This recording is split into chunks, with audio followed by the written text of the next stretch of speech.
like something which is which can be called as the data is something which is very large, as you have told, some 1 million claims you'll be getting every day. So such big data, such large amounts of data will be difficult for the existing system. So if the data becomes beyond the capability of, our existing database systems, then that can be considered as a big data. So all these 1 million claims cannot be handled by your Oracle database management system, right? So that one thing they will be considered as a big data if the data is very large, very beyond the capability of our traditional large-scale systems. So that can be considered as big data. Let's just see a small technical definition. It's term applied for the data sets whose size or complexity is beyond the ability of a commonly used software tools to capture, manage, and process the data within a elapsed time. Okay, so if you can just see the mountain of data, like we have some various units, like earlier we have been discussing related to some GBs and TBs. Now it has been changed to petabytes and exabyte, and very soon it's going to move to zettabytes and yottabytes as well. So the data size has been increasing, the various sources have been generating data at a drastic change, and we have been migrating from frameworks. Like earlier frameworks which are capable of handling some petabytes are now being migrated into some exabytes. Okay, so now my Hadoop framework can handle the data somewhere around exabytes and zettabytes. Okay, but my previous traditional frameworks can handle till the terabytes and petabytes only. So that's the change. It can handle large amounts of data. So for now, why are we using Hadoop Big Data is like handling the large amount of data will become difficult using our existing frameworks. But whereas my Hadoop Big Data framework will help me to handle very large data effectively. So that's one importance. Handling the large data is very easy compared to the other frameworks. Okay. And coming to the other difference, like we'll see the other difference as well. Before that, like we have sources of big data. Like if you can just see what are the sources of big data, these are not new to the world.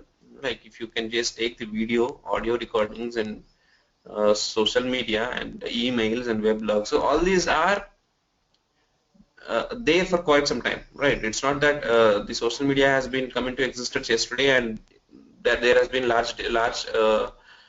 drastic change in the usage of that. So social media, Facebook, Twitter, and YouTube have been there for quite some time, and the video recordings or audio recordings or the emails have been there for quite some time. But the usage of those things have increased. The awareness among the people or the usage of those things have increased. The people using Facebook have been increased, Twitter have been increased, YouTube has been increased, and the way how we use emails, you can just write how many emails you write every day in your organization and how many emails you receive. So that all this stuff has been increased, which is comprising for my large amounts of data actually. Okay. So if you can just take this big data minute. Like this slide is almost common for almost all the training institutes. Like they call it as a big data minute, like the amount of data that can be generated in a second, in a minute, in 60 seconds of time. What is the amount of data that is getting generated? This is not a new slide. This has been taken from 2 to 3 years old. So around 70 plus new domains have been registered, and 168 million emails have been sent every minute across the world. Okay, so there are some 694,000 search queries, and some 370,000 voice calls have been done on Skype, and what else?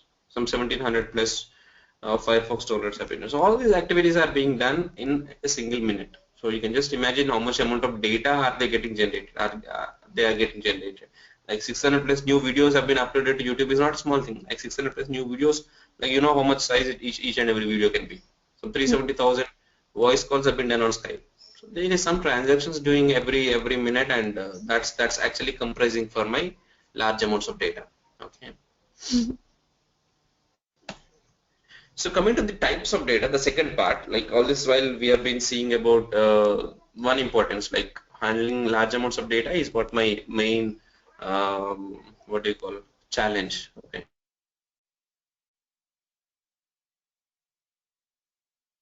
So data we have structured, semi-structured, and unstructured. Can you tell me what is the structured data? Yeah, structured means like we have like in the database data, the columns and proper data. I mean proper variables and all. Which has a schema. You can just name it in a single term. So which has a schema will be considered as a structure. Which can be placed in the form of a rows and tables, rows and columns, right? So which can be formed in the form of a table.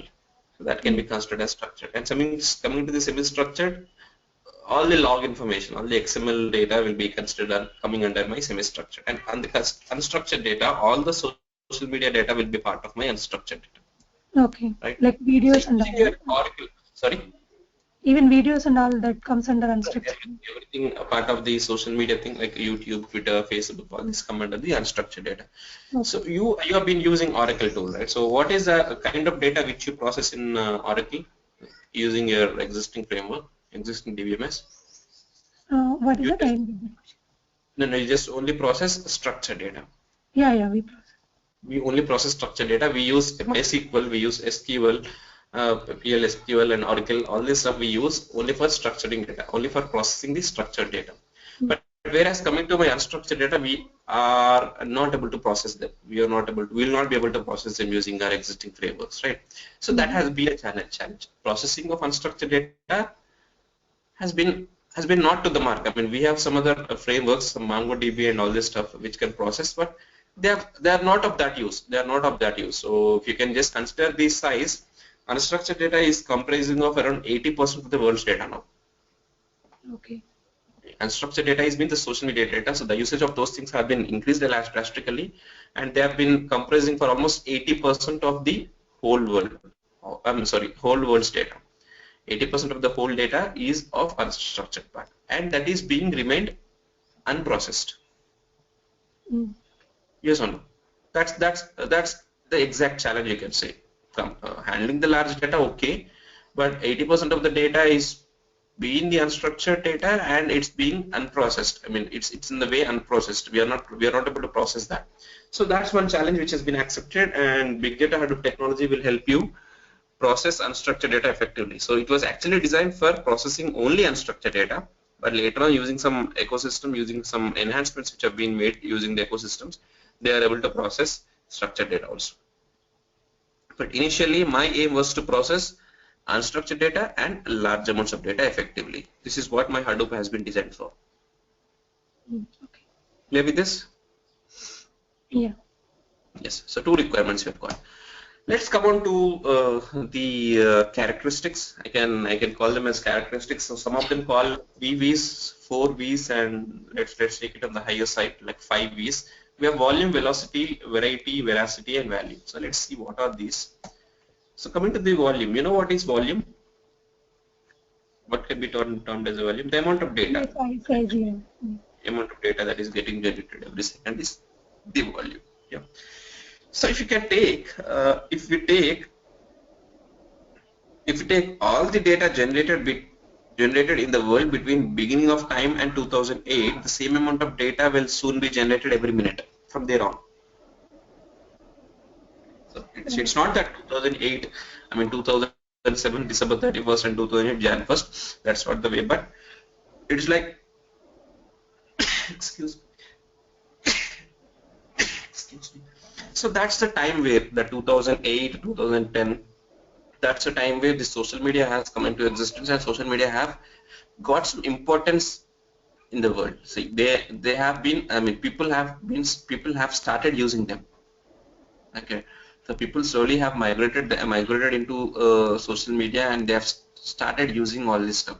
So that's where our usage of this unstructured data part has been increased, and that can be considered as like from whatever the beginning of the world. If you take this, just take the logical level. If you take all the data that is generated till 2008, and that amount of data is getting generated every minute from there on, because all these various sources have started. All these various sources of big data have got their experience, got their importance. Okay. So we need to have a framework now. I'm sorry. We need to have a framework which can handle such large amounts of data. The first thing, coming to volume, what is the takeaway from this slide is like we need to have a framework which can handle such large amounts of data. That means my volume, that is coming under my volume characteristics, right? And coming to the velocity, see, data is getting generated at very high speed. See, velocity is the speed at which the data gets generated. So it's not that if you take a YouTube video, okay, if you take a YouTube video, if it is a 10-minute video, you are able to buffer for 1 minute, and you're able to see that 1 minute, and then the next minute, and you're able to see the next minute. It's not that you're waiting for the whole video to get buffered for the 10 minutes and you're seeing that, right? So you're able to see that real time. You're able to see that at the time of its generation itself. It's not the exact example, but I can just say you that. So we are not in a world where we are waiting for the data to get generated. We are storing that in the database and later on retrieving it and processing it. It's not that way. We are able to process it, or we are able to capture it at the time of its generation itself. Yes or no? So we are able to process, capture at the time of its generation. Somewhere in Australia, we have been seeing a cricket match. See how fast we are able to capture that. How fast we are able to capture that moment. There is just 1 to 2 seconds delay, is it? So that's the speed at which the data is getting transferred or processed or captured. So we need to cope up with that. So now my framework should be in the way that it should handle large amounts of data. That's my volume. Large amounts of data with such high speed. It should be able to capture the data with such high speed. Okay, 2 requirements now: capturing large amount of data and capturing large amount of data with such high speed. Okay. And coming to the variety we have already seen, like we have 3 kinds: the structured, unstructured, and semi-structured. Like the same example which I have told, about 80% of the world's data is unstructured, the text, image, video, and voice data, which is a big challenge for the current world now. So which needs to be processed. So that's the reason why my Hadoop big data has been introduced to unstructured data, to process the unstructured data. Yes. So the third requirement would be my variety. So I need to have a framework which can handle all the 3 kinds of data, all the 3 varieties of data. Okay. And coming to the veracity, it's the trustworthiness of the framework. So first, suppose your client, some healthcare client, has come to you and has given you some 1 lakh of employee details. Yes or no? So they'll give you some 1 lakh of employee details saying that employee name, employee ID, and the salary. Just an example. Okay. So your requirement is to find out the maximum earned person among that. Okay. So say for suppose some employees and earning some $130,000. So that's the maximum earned employee. So you are supposed to find out the maximum earned employee around this 100,000 employee details. Okay. So what is that you're gonna do? You're gonna run a query, or you're gonna write a Java program. You're gonna add that into a table and just ascend order them and go along the ascending order. So you use any framework. Whatever the framework you use, the output which you get from that framework should be trustworthy. Is it not? So I need to have that framework which is trustworthy, whose output I can trust. Okay. Yes. So that's what my veracity is. So I need to have a framework for which I can trust the output. The output which is generated from that framework, I should be able to trust that. It should be true, because that's my that is dependent on my relationship with the client. Yes. So that's what my veracity is. And coming to the last thing, value. So you're doing some processing, like in the previous example, you have done some processing using a particular framework, and what is that you achieved? You achieved the maximum earned person details. Maximum earned employee details. So that's what my outcome. You're doing, you're taking a framework, you're sending the input, you're processing the data, you're getting the output. So that final outcome will be a value. So every framework, every processing you do will have to result in a final outcome. So that will be called as my value. Okay, so every processing should result in a value. That's what I can say. Okay, so you can just go through all this stuff. So I need to have a framework which can handle large amounts of data, and which can handle large amounts of data which is generating with such high speed, and which should contain all the 3 kinds of data. We should be able to process all the 3 kinds of data, and I should be able to trust the framework. The output which is generated should be trustworthy, and the output the processing should result in a value. Whatever the framework I use should result in a value. Getting it? These are the 5 characteristics. These are said to be 5 characteristics of our big data technology. So if you're okay with that, we'll move on to the Hadoop. Yeah, I'm okay, sure. Okay, great. So let's move on to the Hadoop now. So a little bit of history, like it started at 2005. Okay. And it's been created using the created by Duff Cutting and Mike Caprella. He's been the chief architect of Yahoo now, and he has named the project after his son's toy elephant. You must be knowing that. I mean, it's a familiar. It's the most famous thing. His son's toy elephant was named as Hadoop actually. So the same name he has given it to his project also. And coming to the definition, the Apache Hadoop definition, we have, it's an open source framework. It's an open source software framework written in Java, yes, for distributed storage and distributed processing of very large datasets or computer clusters built for commodity hardware. Let's see what is that. It is an open source software framework. You know what is an open source software framework, is it? Yeah. Yes. It's been written in Java. Yeah, let's not worry about that. It's written in Java. There is nothing to be discussed on that. For distributed storage and distributed processing, let's see what is this. What is distributed storage? I think the data will be distributed in the,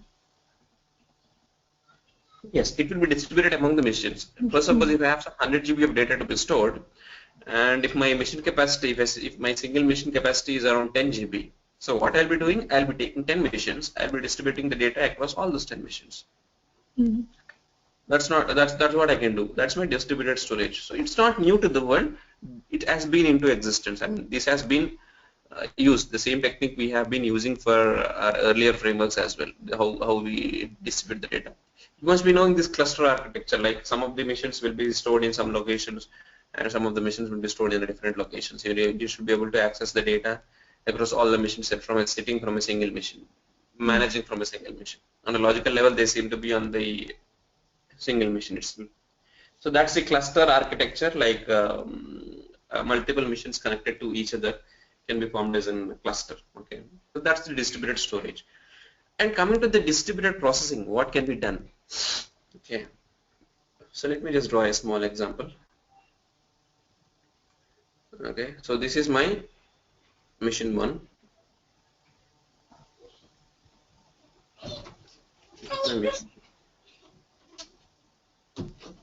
Mission 3 and mission 4.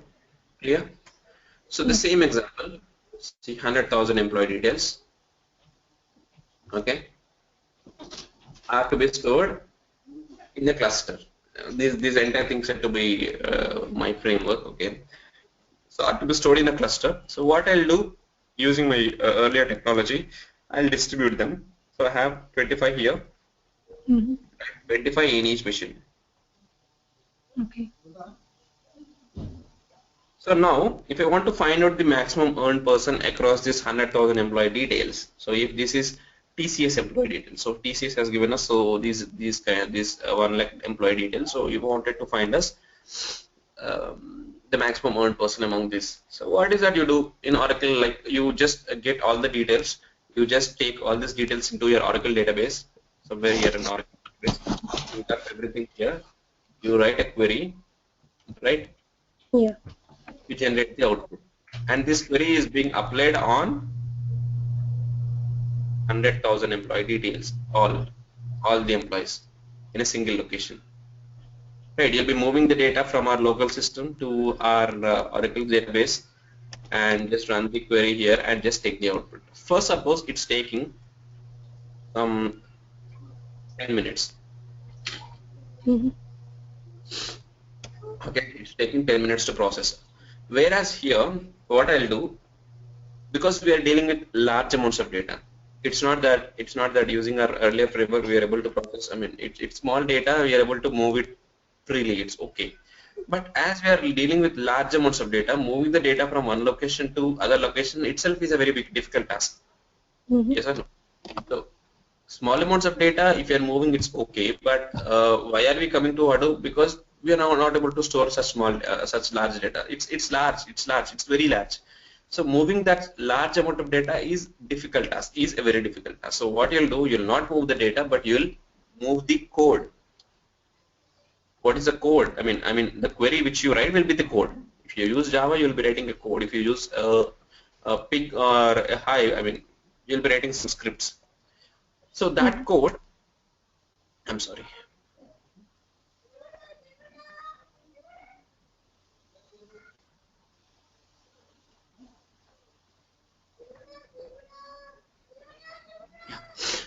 Oh, I deleted everything.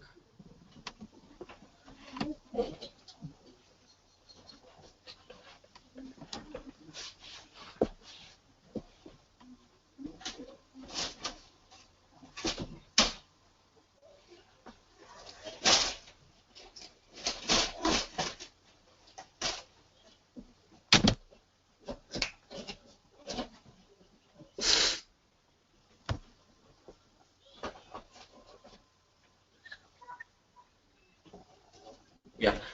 So there are my 4 missions. These are my 4 missions where I stored so 25,000 employees each. Right. So as I'm discussing, this moving such large amounts of data will be a difficult task for me in Hadoop exactly because we deal with large amounts of data. Here it's not the large 25,000 employee details is not that large, but generally it's as we are dealing with large amounts of data, moving such data will be a difficult task. So what we'll do instead of moving the data, we'll be moving the code. This is my Oracle database where I store the data, and I have run some query on this. So can we just move this query which is of some 10 KB or 20 KB hardly? Instead of moving such whole data from one location to other location, I'll be moving this query itself. I'll be writing a code for generating the output. Yes, I'll be writing some Java code, and I'll be writing Java code to each and every location. So I'll have a Java code written. Okay, so this is my code. I'll be moving this code to each and every location. I'll apply the same code here, here, here, and here. Okay, all these employees are independent. I mean, each employee details is independent of itself, right? So I'll be generating a maximum value from this, maximum from this, maximum from this, and maximum from this. I'll just compare these 4 outputs. The outcome from that will be my maximum output, right? Yes. If I compare the four outputs of 4 missions, the one which is maximum out of those 4 will be my maximum across this 100,000. Yes or no? Yes. Yes. So if it is taking some 10 minutes to process on 1 lakh of employee details, how much time does it take to process some 2.25,000? Let's take some 3 minutes, hardly 3 minutes, right? The same 3 minutes here, the same 3 minutes, and the same 3 minutes. How much time we are able to save? Like how much time it's taking to complete the whole process? 12 minutes. No, it's just 3 minutes because all this processing are being done in parallel. Okay. Yeah. 3 minutes. Right. So all the process have been started at the same time, and within 3 minutes I can process everything. Okay. You're reducing the time of execution, and you're reducing the what do you call complexity of moving such large data, reducing the challenge of moving such large data. Yes or no? So this way, using distributed processing, we are able to achieve like what we actually require. Okay. Moving of such large data will be a difficult task anyway. So that I have been overcome using moving code to data.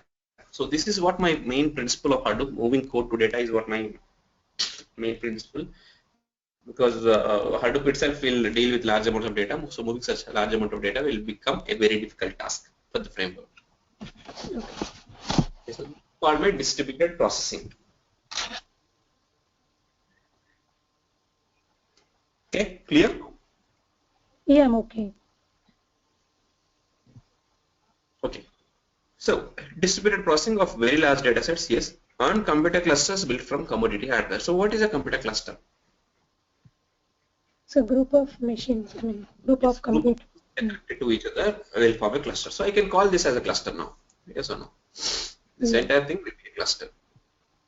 Okay. The machines which are present in the computer cluster, which are part of the cluster, are built from commodity hardware. So there is something called as a commodity hardware here. What is a commodity hardware? Commodity hardware is a basic machine. Okay, it's a basic machine. Like it can be your machine and my machine as well. Okay.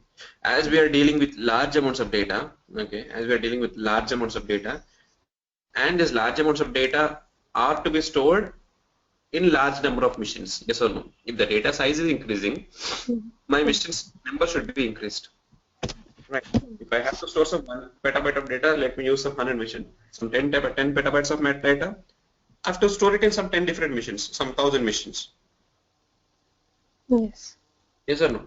If the data size is getting increased, my number of machines quantity will also get increased.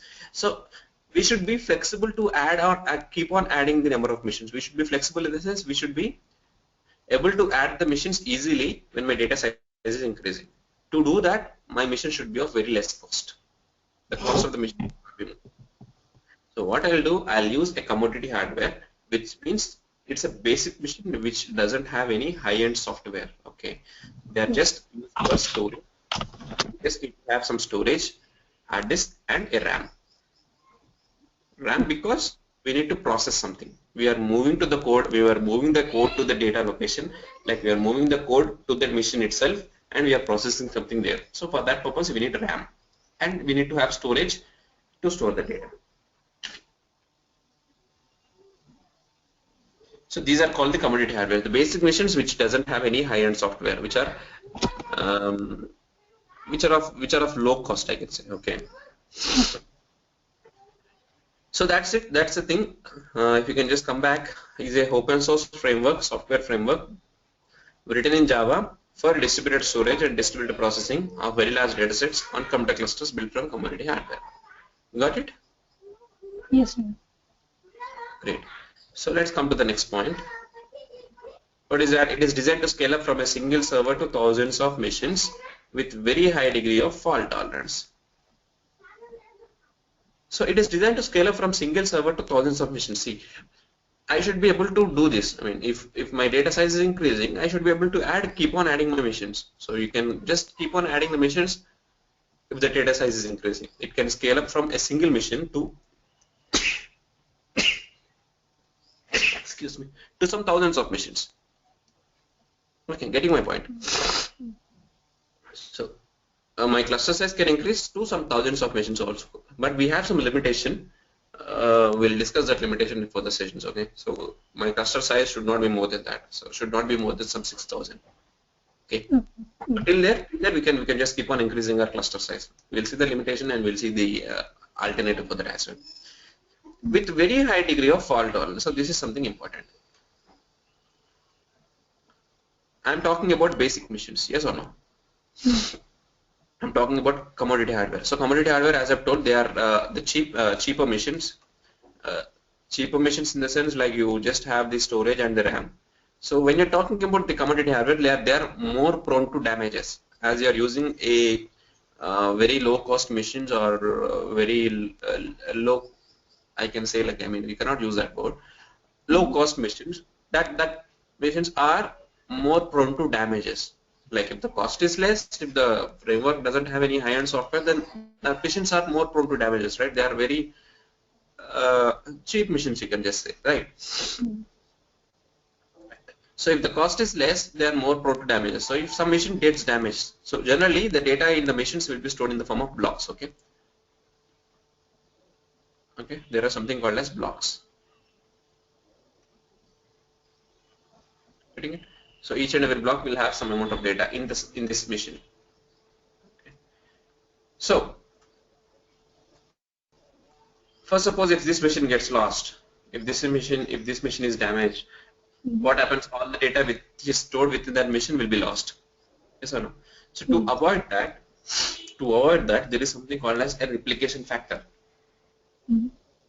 So what does my replication factor do? Replication factor is gonna replicate every block in every machine in different locations. So it's gonna store the same block here and here. Okay, so how many copies will be, I mean, there? So every data block will have 3 copies. It can be retrieved from 3 different locations. That's my default replication factor. You can just either increase or decrease when you're configuring your system. By default, it will be 3, but you can increase or decrease there. So every block in every machine has to be replicated twice in different locations. Even if this machine is lost, then I can retrieve the same block from different machine and this block from a different machine. That's how it is. Okay, so that's how I achieve high degree of fault tolerance. Okay. We'll have a detailed discussion about the replication factor as well in the further sessions. Let's not worry about that. That's the main concept behind the replication factor. So the core components would be like HDFS and the MapReduce. We have 2 core components. Hadoop distributed file system, which is taking care of my distributed storage, and MapReduce, which is taking care of my distributed processing. So these are the 2 main core components in Hadoop. HDFS and MapReduce. Okay, and let's see about them in detail.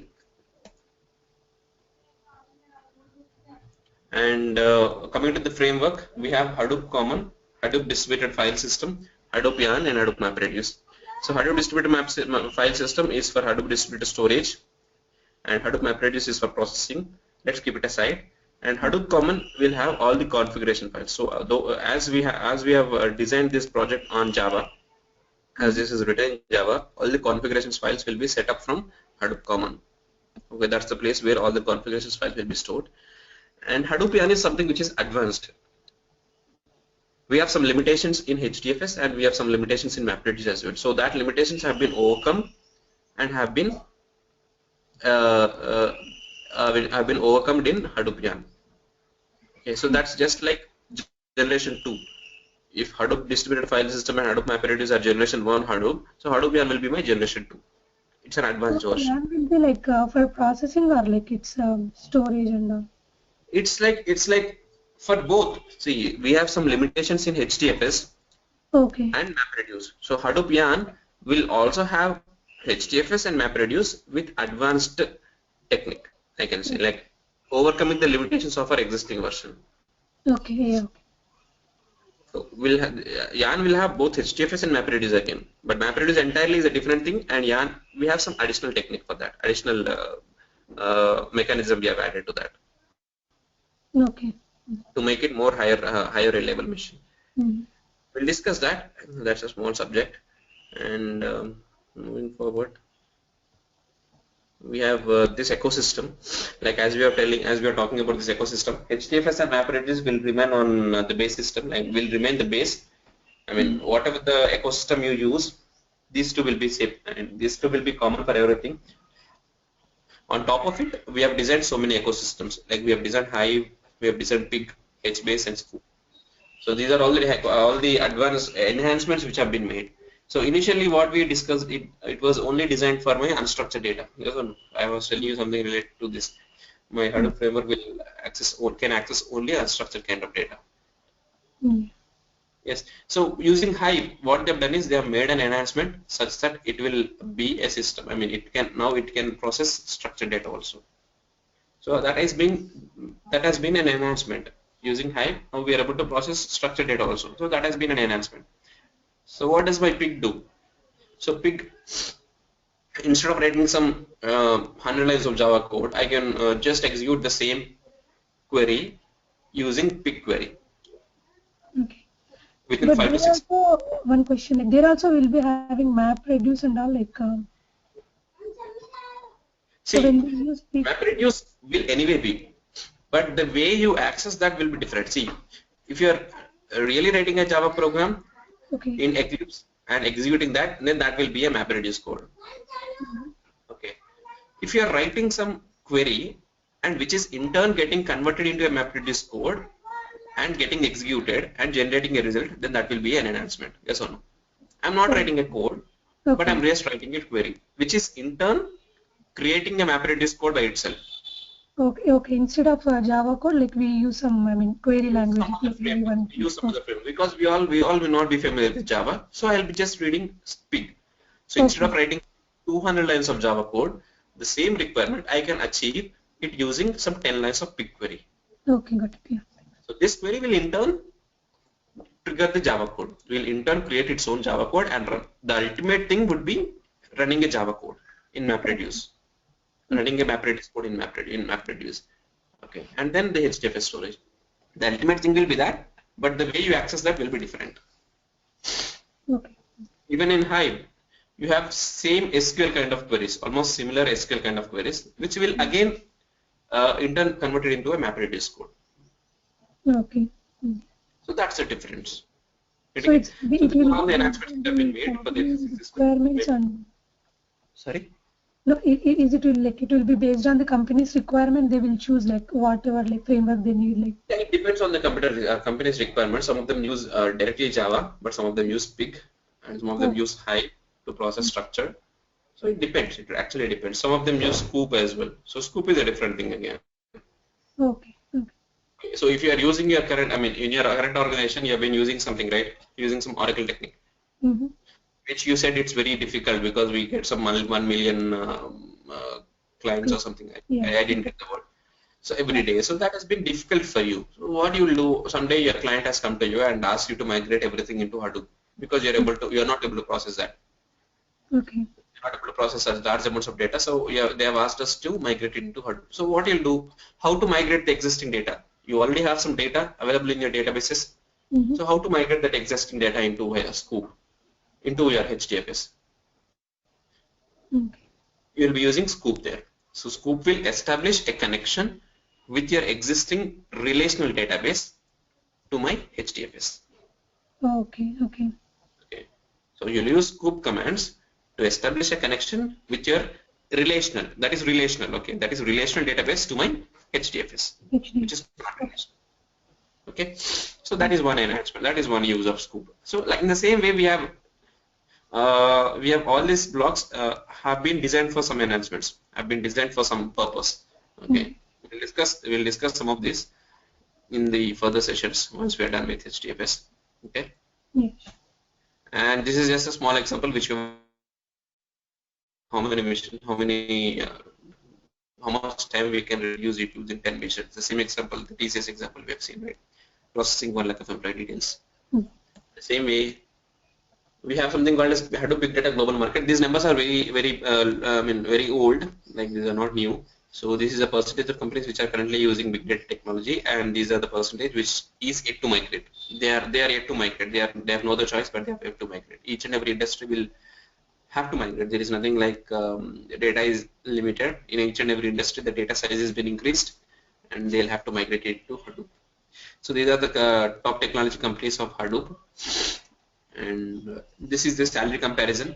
You can just see like Hadoop remains on the top when you compare it with the most trending technologies, SAP, VMware, and MySQL, and mainframes. On this stuff, Hadoop will be remaining on the top. And this is the employee growth every year. So each and every year, employee growth has been some 17,000 new employees have been skilled into Hadoop. Okay, because the requirements are in that way. Yeah. Okay, so let's have a look into the course outline, like what is it we're going to discuss in this particular course. Okay, so starting with Hadoop, we'll start with the introduction, like why is it being used, what are the problems with the existing systems, and slowly we'll get into Hadoop distributed files. This is Hadoop hands-on. We'll have the installation setup done. We'll have some Cloudera training setup, which in which you will have the existing frame, in which you'll have the real-time environment. So you can just install that in your VMware or VM Fusion, whatever you use. So that will give us a real-time UI. Okay. You can just extract that.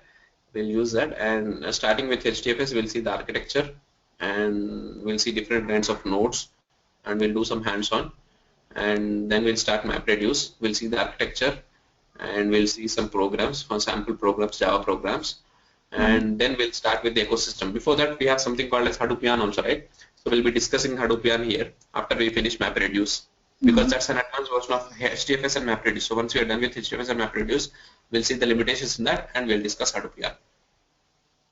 Okay. So that will be part of that. I didn't include that in the course outline because this course outline is quite old. It's quite old. Okay. And then we'll get into the ecosystem. We'll discuss about Scoop, Hive, Pig, and HBase in detail. Okay. We'll start with Scoop, how to install Scoop, how to work on Scoop. We'll see the hands-on, and then starting with Hive, we'll see the architecture, we'll see the working flow, and the hands-on exercises, and we'll see UDFs in Hive as well. And we'll come into the HBase, we'll see the architecture, introduction, and how is it being worked, and hands-on. And then with the Pig, we have the same stuff, UDFs, architecture, and then hands-on. So this will be part. And at the end of the session, we'll have a discussion on some Oozie and Flow as well, and then we'll be able to help you with the certification dumps, all documents, like all the study materials if they're required. So this is how it goes. Okay. And I recently had something like Spark in Hadoop. Like, what is that? Like, Spark means?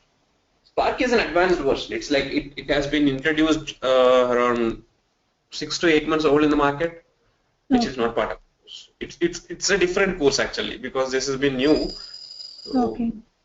They've been training them in a different way, Okay. not including the framework. Okay. That And itself will cost so much. Cloudera, Spark is, uh, so sorry. what is, I mean, Cloudera and Hortonworks, what are these? I mean, I heard these two, like, Okay, so Cloudera and Hortonworks are the software providers. Okay, so these are providing the software frameworks, and they are helping us in the certification also. Okay, so okay. one thing I've told you, we'll be using some training for training. We'll be using some VM file which you can just extract and do that, right? So that is my Cloudera one. Let me just open this. This is my VMware. You can just extract this Cloudera training. This is my file which I am telling about. So this is some close to 6 GB. You just need to extract, download it, and extract into our virtual machine. So you Yeah. will have a real-time environment set up in your machine. Okay. But usually in the real time, I mean, real time, like in our company, so they use like one of these framework, or like how they will use Hadoop. See, in this you have Eclipse encrypted, you have training SSH terminal encrypted, you have local system separately, you have browser to see the port numbers. So that will be in different frameworks. That will be a different part. Scoop will be a different framework. Hive will be a different framework. Hive will be a different window terminal, and Pig will be a different terminal. So that's how it is. The way you access is different. But in SSH, we'll write everything in a single term. In single terminal, you'll migrate it into Hive, you'll migrate it into Pig, you'll be migrating it to MySQL as well. Okay, okay. We So have some everything MySQL will be in the also same, scope. like whatever we download the virtual machine, it will be there in the same thing. Sorry? No, you said like we can just extract the dump like in our virtual machine, right?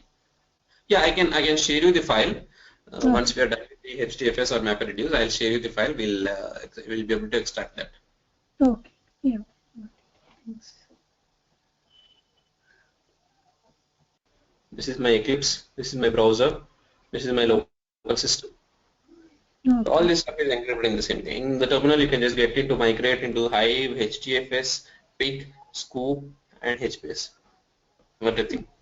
Okay. You just need to write some command and you'll be migrated into Hive or Pig. So that's how Mm. it goes. We'll see that in detail. Let's not worry about that. Okay. And anything else you wanted to know? That's all for now. Okay.